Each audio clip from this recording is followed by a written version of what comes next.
All right, today we're going to take this Odyssey number 7 and we're going to take the face out. So this putter has the old white hot face, as you can see here. Don't love the softness of it. It's not my favorite filling face. So we're going to show you the process on how we'll remove that and what we're going to replace it with.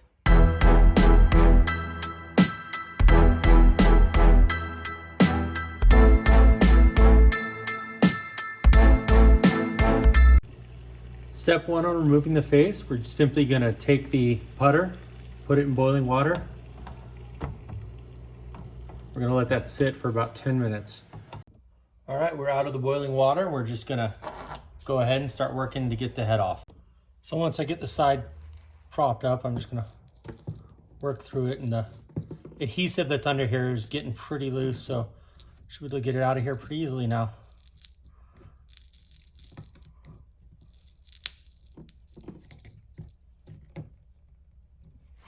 Out of here, I'm gonna, obviously there's a little nick on the side, but I could put that face back in. If I had to, I could put this face back in and it would be good to go. I'm gonna use some blue tape.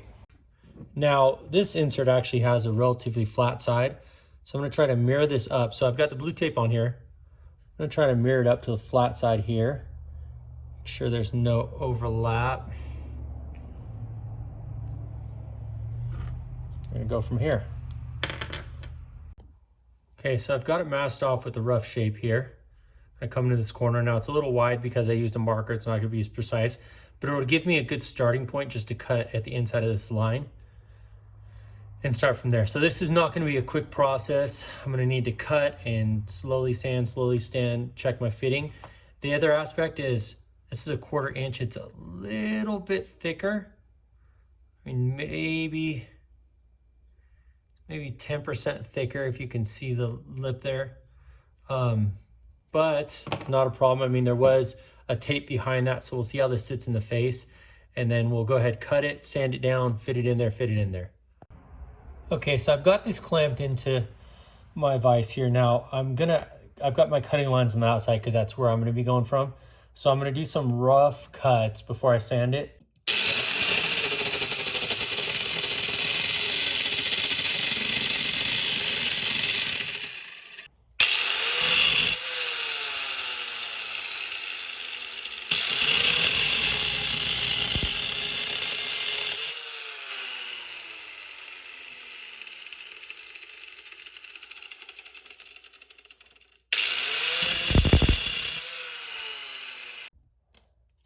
All right, I switched over to my recip saw.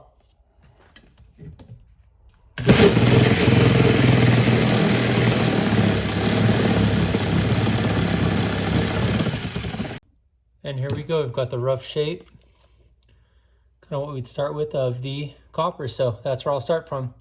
All right, I'm gonna do some rough shaping here. Just kind of get some bigger chunks out. It's gonna be loud.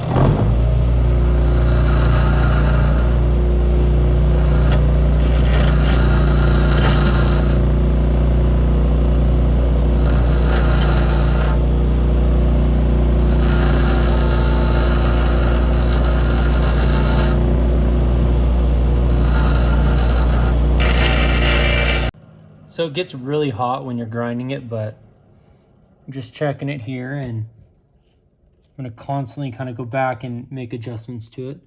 So know that's a straight edge. I need to eat a little here, a little there. But yeah, so it's a lot of work. It takes a lot of time. You gotta kind of just take a little here, take a little there. And that's what we do, just little by little. I'll use different sanders, so I'll grind, and then I'll get a little finer with the sanding with the electric sander. On to another method. I'm actually going to use a portable kind of belt style sander now. So you see it here, and just simply going to run it.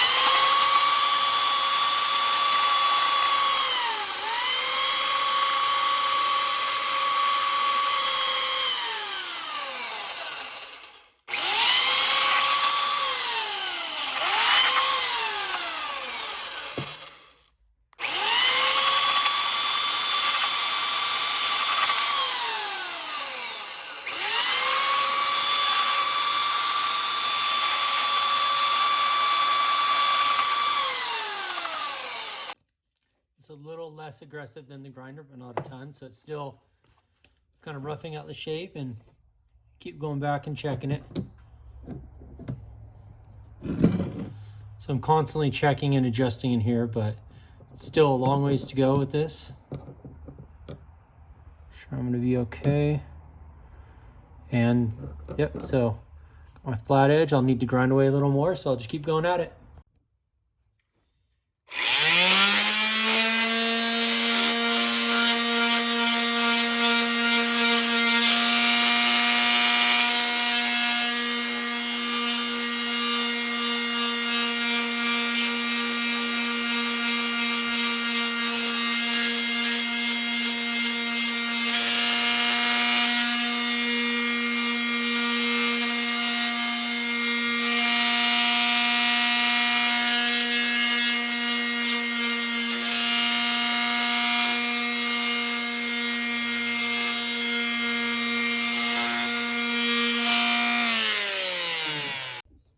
So I'm constantly going back, fitting and marking where I need to adjust a little.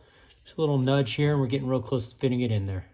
Now you see the bowl of water over here. The only reason I'm doing this is because it gets hot when I grind it real quick. This is a way I just cool it down a little bit. So water was cold, it's actually warm now. Put it in there, 10 seconds, and it's ready to go work on again versus waiting 5-10 minutes for it to cool down. Okay, so as I'm fitting it in here, I'm kind of seeing where it's getting stuck. And I mark it so I can go back and just kind of wear a little off of that area. And that's just the trick right there. It's just little adjustments at this point. This top line's going to be relatively clean, and then we just make slide. Okay, so I'm getting real close to where I want. I've got it kind of in the shape, sanded down. I've got to level it with the face, so that's what I'm working on. So it gets in here, and it's to where I have to kind of tap it in. So I actually wanted an edge gap. So I've got the top and bottom tight, and I'm gonna give it a real firm tap. But what I'm doing right now is I've got to seat it in here. So it's pretty tight, but I want an edge gap. So I'm actually not gonna sand the whole side and make it float in there. I'm just gonna do the top and bottom edge, and I've got a little gap on the other edge because I'm gonna put some black silicone around it. Just kind of the look I wanted. Pretty tight, and I'll just clean that up, sand it down. So I've got to come over the top and sand it level, and then we should be good to go. Okay, so what I'm going to do for that is just bevel the edges a little bit so I can get some silicone around it.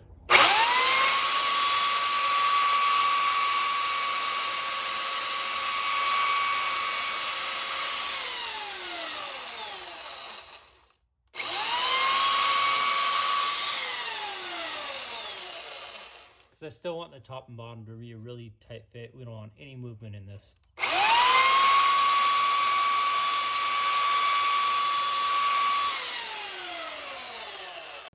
All right, now it's time to put it in here. So I want to start, I've got a little acetone.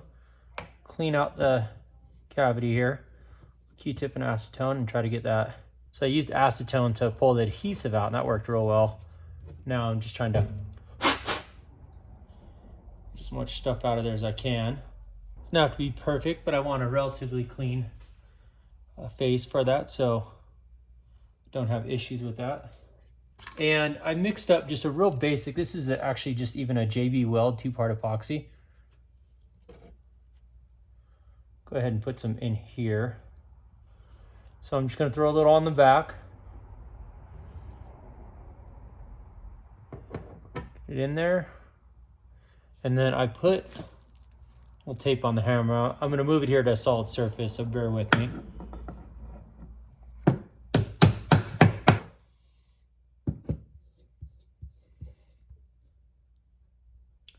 Wipe that off and we should be good. So that's the setting of it. I just got to come in here and fill it now with my black caulking. It's a silicone basically. All right, last part, we're just gonna take a little silicone, fill the edge, and I'm just gonna run it through here. We'll have to do a bit of cleanup, obviously.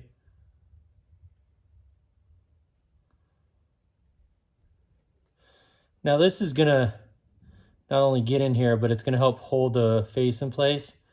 Top and bottom are mostly for looks, but I wanted a little support from the sides. I don't plan on hitting drives with this club, but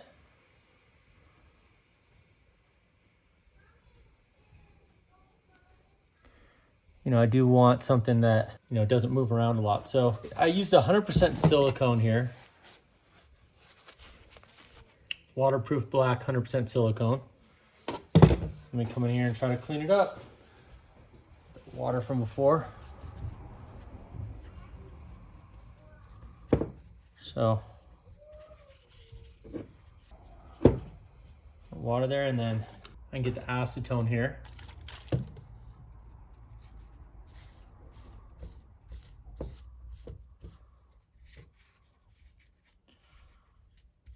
Really clean it up. So I'll let that dry for a little bit. Could touch up a little right here. Let that dry for a little bit, and then I'm going to come back and clean it up the final time.